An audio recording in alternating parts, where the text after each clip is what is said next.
Thank you, Regina, and good evening, everyone. I'm Mahiti, and I work with WFP on identity management.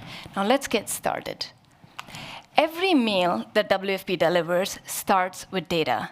In order to assist, we need to know who people are and what makes them vulnerable.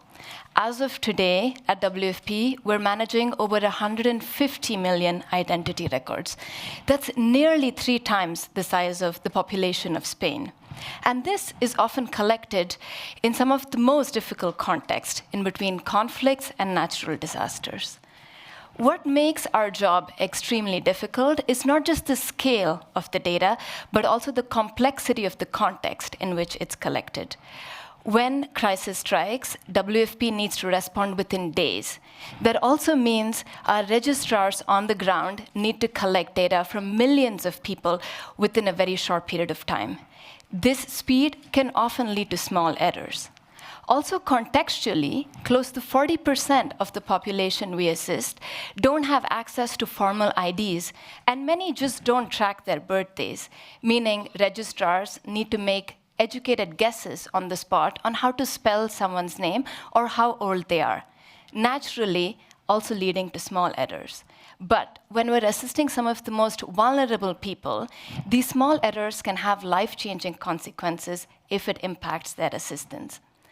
Until recently, we just didn't have the solutions and tools to analyze such high volumes of data at scale. But today, with AI, this changes. So last year, we worked on an anomaly detection solution that uses AI to go through millions of identities simultaneously. It's able to identify errors and anomalies that help us save costs. We ran a pilot in Somalia and were able to identify savings of 1.7 million. The solution helps us to do 2 things.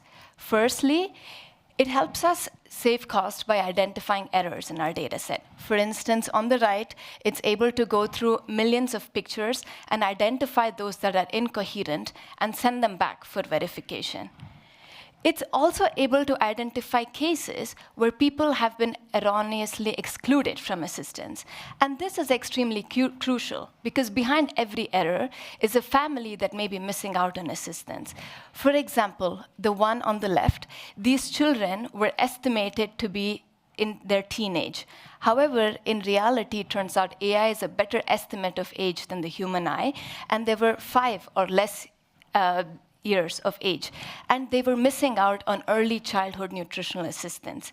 It's also able to go through biographic data and identify other errors, similar to this one, where a young teen was misclassified as a young teenager and was missing out on nutritional allowance that's given to pregnant women of a certain age group.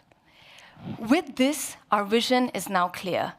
With over 300 million people facing crisis-level hunger and our funding at some of the lowest levels we've seen, we want to make sure every identity is reviewed, every anomaly is detected, and every dollar is maximized.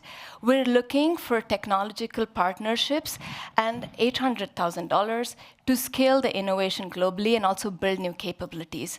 With this, we estimate to save close to 18 million annually that can be reinvested to make sure fewer people go to bed hungry at night. Thank you.